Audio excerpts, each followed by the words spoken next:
Bonjour à tous et heureux de vous retrouver. Aujourd'hui, je vais vous présenter le Brownie BF75. Alors, le Brownie BF75, c'est la réplique du pistolet semi-auto tchèque CZ75 dans sa version classique qui est normalement chambrée en 9 mm Parabellum.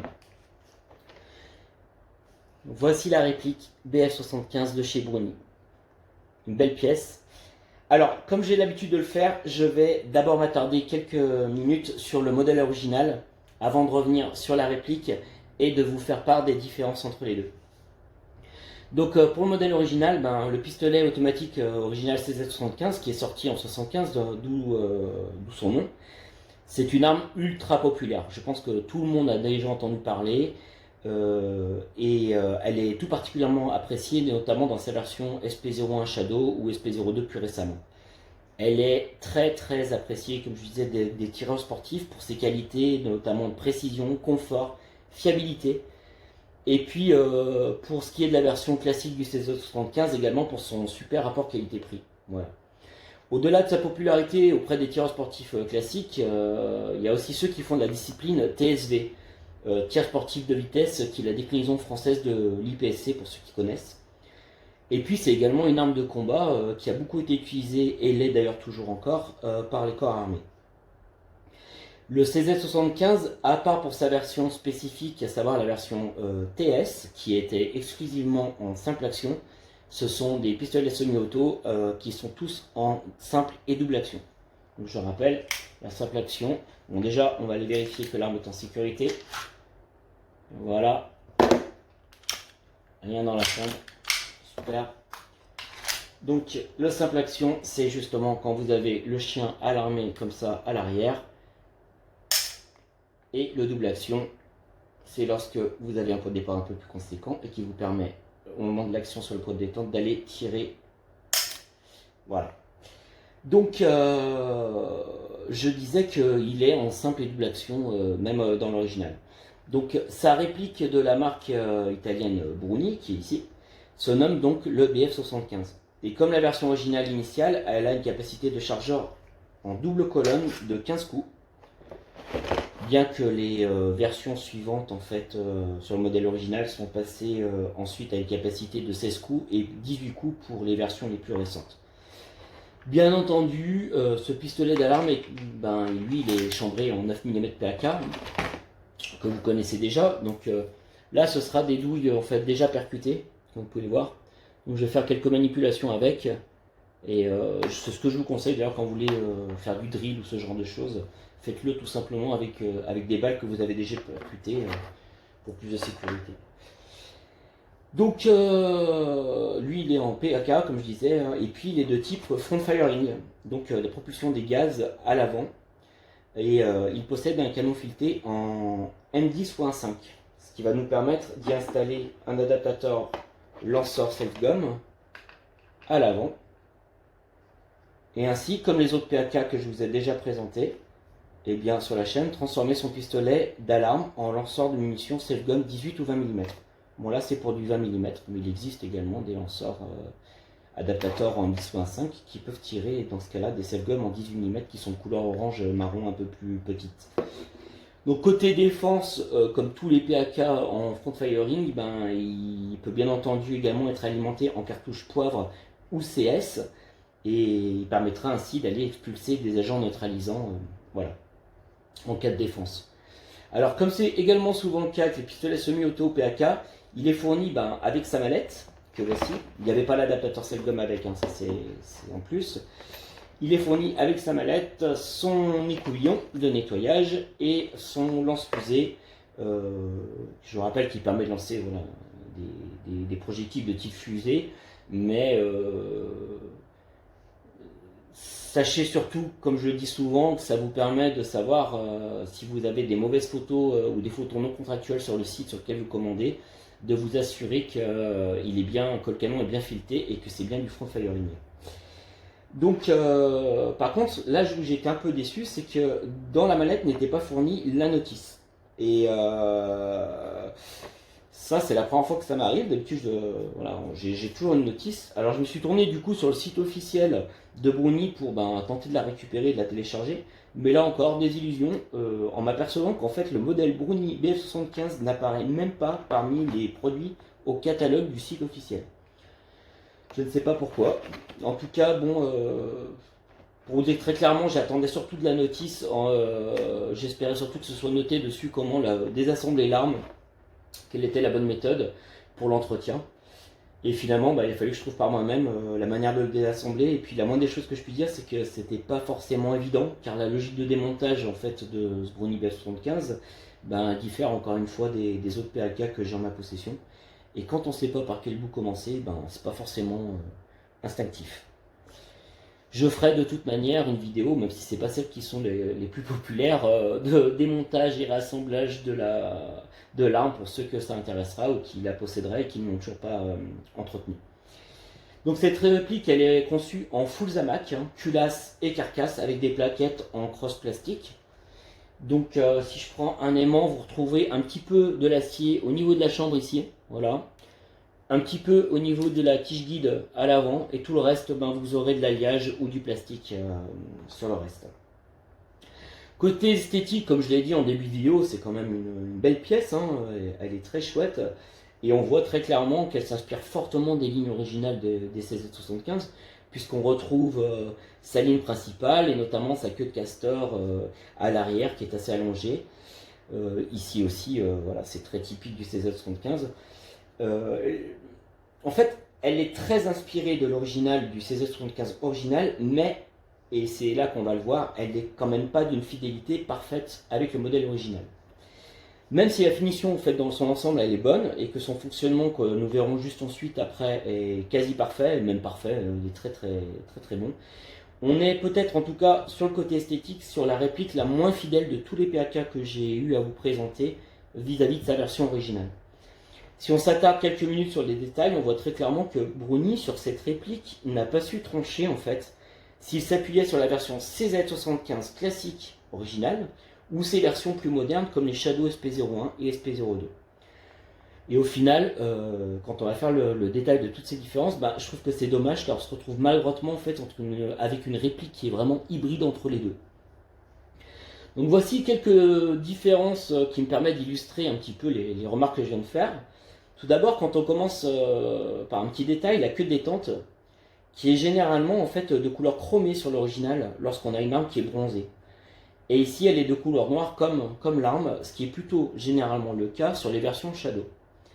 Ensuite, les organes de visée qui sont sans fibre optique, et donc là pour le coup inspirés de la version CZ75 classique, mais on a une hausse à l'arrière qui est inclinée voilà, à l'arrière comme cela. Et ça, c'est généralement typique de l'aspect des versions CZ75 Shadow 1 et 2. Parce que sur la version CZ75 classique, on aurait vraiment eu une hausse toute droite et beaucoup plus fine que ça. Ensuite, on pourrait parler des strips préhension qui sont à l'avant et à l'arrière ici, de la culasse, qui sont typiques des versions, là aussi, CZ75 Shadow. Parce que pour les strips préhension sur la version classique, on n'en aurait qu'à l'arrière. Par contre, à côté de ça, Brownie choisit de ne pas mettre le rail Picatinny comme c'est le cas sur les versions Shadow à l'avant, et qui d'ailleurs j'aurais bien aimé avoir pour y placer une lampe ou un laser. Et pour le coup, ça correspond tout à fait à la version CZ75 classique qui en est démunie. Et enfin, le chien aussi qui est ajouré à l'arrière et avec cette forme-là, qui ressemble quand même un peu plus à la version Shadow qu'à la version CZ75 classique. Donc clairement, Brownie s'est inspiré des deux modèles et n'a pas su rester fidèle à l'un des deux. En fait, il a pris un petit peu sur chacun d'eux. Et une dernière remarque pour finir au niveau des différences esthétiques avec les versions originales et là toutes versions confondues, c'est que ce BF75 de Brownie adopte des plaquettes et une forme de crosse et donc des plaquettes plastiques qui sont très exotiques. Clairement, je n'ai trouvé aucune version de CZ75 ayant ce motif de plaquette ou ça rapprochant fortement sur toutes les versions que j'ai pu voir sur le net. Bon, le grip reste de toute manière très bon, mais encore une fois, pourquoi ce choix? Je ne sais pas. Même s'ils n'ont pas la licence, c'est ce qu'on va certainement me répondre. Ça n'empêche pas, comme les autres PAK, Bruni ou Kimar, de se rapprocher de quelque chose d'existant comme ils le font sur les lignes principales de l'arme. Alors au niveau du fonctionnement, si on parle vraiment de la mécanique, c'est du tout parfait. On reprend toutes les commandes exactes du CZ75. On notera tout d'abord que l'arme n'est pas ambidextre. Les commandes se situent à gauche, donc plutôt orientées pour un droitier. Elle possède un cran de sûreté situé ici, voilà, et vraiment très facile à attraper, qui est donc côté gauche, très facile à actionner et qui peut être enclenché et retiré quand le chien est à l'abattu ou à l'armée. Voilà. Imaginez-vous, je suis à l'armée, j'ai mis la sécurité, je ne fais pas feu, le voyant rouge pour dire feu, voilà, et si jamais je suis en... je crois que, voilà, je crois que je l'avais mis à l'armée juste avant, donc si je suis à l'abattu, c'est pareil, position, écran de sécurité, et je l'enlève et je peux être en double action, voilà. Donc il possède également un bouton d'éjection du chargeur qui est également donc côté gauche, qui est pas très large mais très facile à trouver et qui reste peu proéminent, ce qui permettra facilement l'insertion dans un holster. J'en ai un là à côté, j'ai pas fait le test encore, mais voilà, vous voyez qu'il n'y a pas de problème, ça s'enfile bien, ça se ressort bien, et même avec un plus compact, voilà, parfait. Ça accroche pas au niveau de la rétorte culasse, voilà. Bon, après il faut voir la ceinture et une fois que c'est bien serré aussi, voilà, pour s'assurer que tout est ok. Comme la plupart des pistolets semi-auto, ils possèdent également un indicateur de présence de balles chambrées que vous retrouvez ici, pour ceux qui connaissent un petit peu, la plupart des PAK l'ont de toute manière. Donc c'est vrai que ces indicateurs c'est pas mal, mais c'est quand même pas très pratique. On a quand même du mal à voir quand il y a une balle ou pas qui est à l'intérieur. On aura plus tendance à tirer un petit peu la culasse à l'arrière. Et puis dans la nuit, c'est le genre d'indicateur qui est complètement inutile. Pour revenir sur la rétorte culasse, qui lui aussi est à gauche, il fonctionne parfaitement. À la dernière balle éjectée, la culasse reste bien à l'arrière et la rétorte culasse fait bien son job pour remettre la culasse à sa place. On notera également un fonctionnement de la platine en fait qui est fidèle mais au fonctionnement du CZ75 Shadow SP1. Et c'est un fonctionnement un peu particulier. Je vais essayer de vous l'illustrer. Donc en fait, si j'utilise l'arme en simple action, voilà, et que je commence à mettre mon doigt en action sur la queue détente, alors celle-ci se positionne à l'arrière et elle reste à l'arrière. Alors contrairement au Kimar 85 qui avait un fonctionnement à peu près identique, mais c'était clairement un dysfonctionnement, c'était parce qu'il y avait un problème mécanique, là c'est un fonctionnement qui existe sur le SP01 Shadow et qui permet d'avoir une queue détente située un peu droite lorsqu'on fait du simple action et d'avoir un poids de départ normalement bien moins conséquent et donc d'être plus précis qu'avec une double action sur laquelle on a besoin vraiment d'avoir une course beaucoup plus longue. Alors, c'est vrai que c'est bien parce que justement ça permet d'avoir du confort en adoptant une course moins longue lorsqu'on est en simple action et donc d'avoir une meilleure précision, voilà. Mais contrairement à l'arme originale qui a priori passe de 4 kg à 1,7 kg en simple action, enfin 4 kg en double, 1,7 en simple action, avec ce type de système, ici le poids de départ malheureusement il reste à peu près, il reste très fort en fait dans les deux positions, c'est le seul truc que je trouve dommage, mais j'y reviendrai sur les défauts. Et du coup, en fait, on ne profite pas vraiment du fonctionnement qui était là au départ pour vraiment faciliter les choses. Bon, le poids de départ est quand même moins conséquent en simple action qu'en double. Enfin, le canon, il est bloqué à l'avant et on voit également une entrave en fait à peu près ici, voilà, au niveau du canon avec une forme de croix.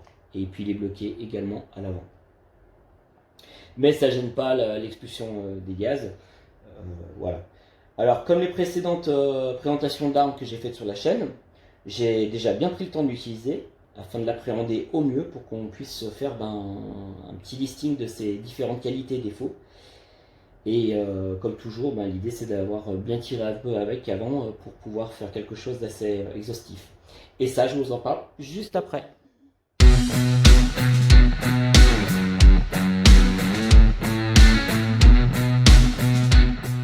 Alors on se retrouve pour les qualités et les défauts, et comme j'aime le faire en préambule à chaque fois que je vous fais une présentation d'armes avec ses qualités et ses défauts, j'aime rajouter qu'il s'agit de mon avis, que je partage avec vous, et qui se base uniquement sur mes sessions de test et de tir que j'ai avec l'arme que je possède, et qu'il est possible que certains d'entre vous possèdent la même et n'aient pas constaté les mêmes défauts.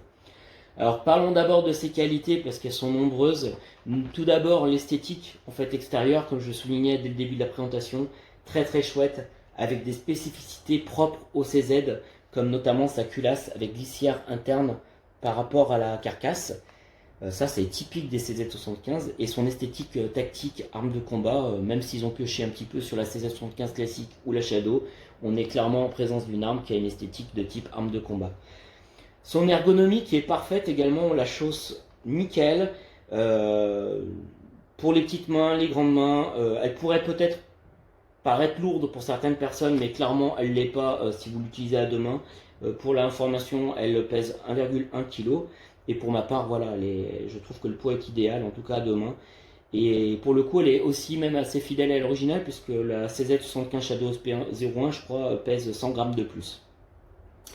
Côté fiabilité, là aussi, elle fait honneur à la réputation de l'original, parce que j'ai clairement eu rien à dire, que ce soit à l'armement, à l'éjection des douilles, il n'y a aucun problème. Je n'ai eu aucun incident de tir, même avec de longues sessions de test au self-gum. Très bonne puissance également, qui bien que ce soit une arme PAK full size, et donc avec une possible déperdition des gaz entre la chambre et la bouche du canon, et ben en fait la barre qui est située au centre du canon, elle semble pouvoir maintenir une forte pression, et ça permet de tirer de projeter les self-gum avec une très forte puissance. Peut-être même la meilleure depuis le Brunignopolis.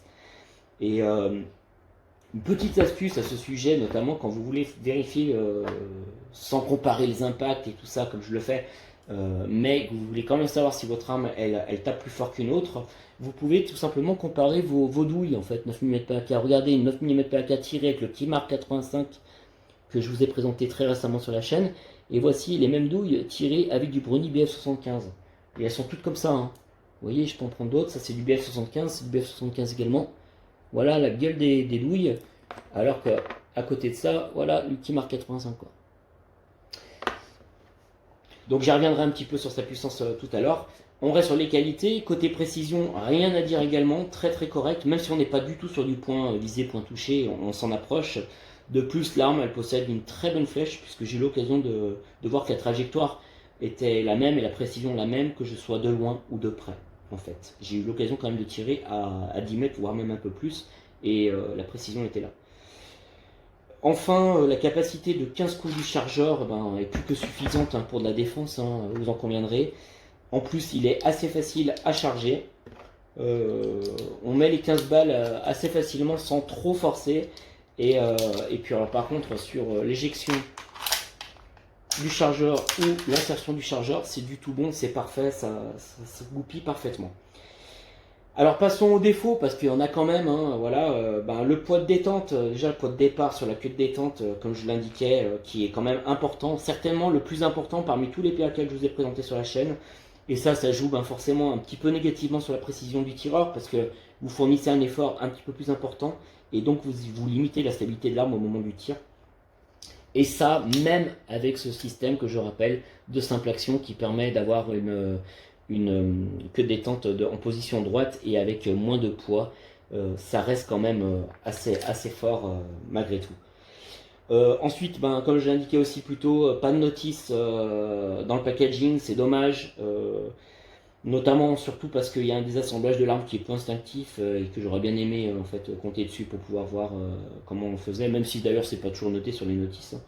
Et puis autre chose que je vous avais déjà mis comme défaut sur le Kimar 85, et là c'est pareil, Bruni, comme quoi Bruni aussi, comme Kimar a des loupés, n'a pas jugé utile d'aller rajouter une pièce mécanique permettant de bloquer ici la tige guide lorsqu'on démonte ou qu'on remonte l'arme, alors qu'en fait ça n'aurait rien coûté et que ça nous aurait évité de trouver un outil alternatif de notre côté pour le faire. Encore aussi un autre souci, les organes de visée, ils sont très bien en soi, mais en fait ils sont non réglables, ça c'est logique sur du PAK, mais en plus ils sont, ben, en plus de pas avoir de fibre optique, ça aussi c'est pas rare, et ben en fait ils sont noirs, ils n'ont pas de marquage du tout, voilà. Donc quand on cible du noir sur du noir avec une cible, c'est bof, la prise de visée, ben, ça se retrouve forcément délicate, et c'est dommage.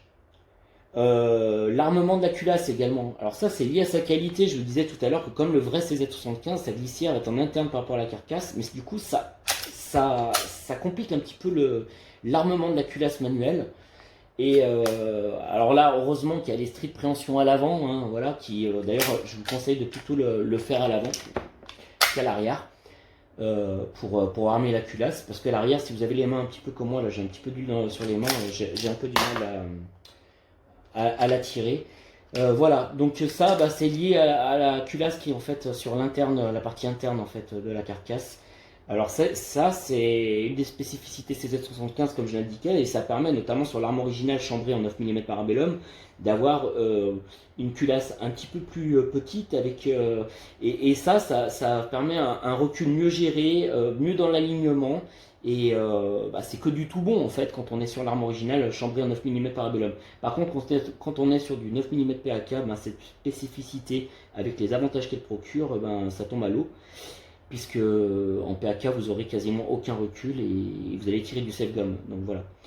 Bon, encore une fois, notez qu'avec les strips préhension à l'avant et à l'arrière, surtout celle de l'avant, c'est assez facile de l'armer, mais heureusement qu'elles sont là.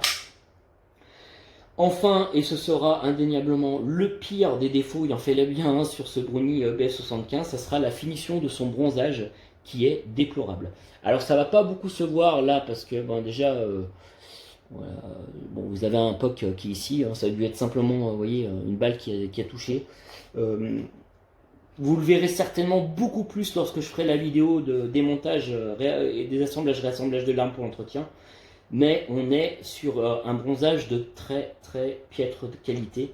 Le moindre mini coup, la simple action des parties métalliques mobiles entre elles à l'intérieur notamment, ou juste un désassemblage, même si vous êtes minutieux, en fait fera apparaître des marques un peu de partout sur l'arme. Notamment, vous voyez, même le marquage, vous voyez, même la culasse il a des traces, même le marquage est pas forcément bien foutu. Je trouve ça dommage. Après on en a pour son argent, me direz-vous.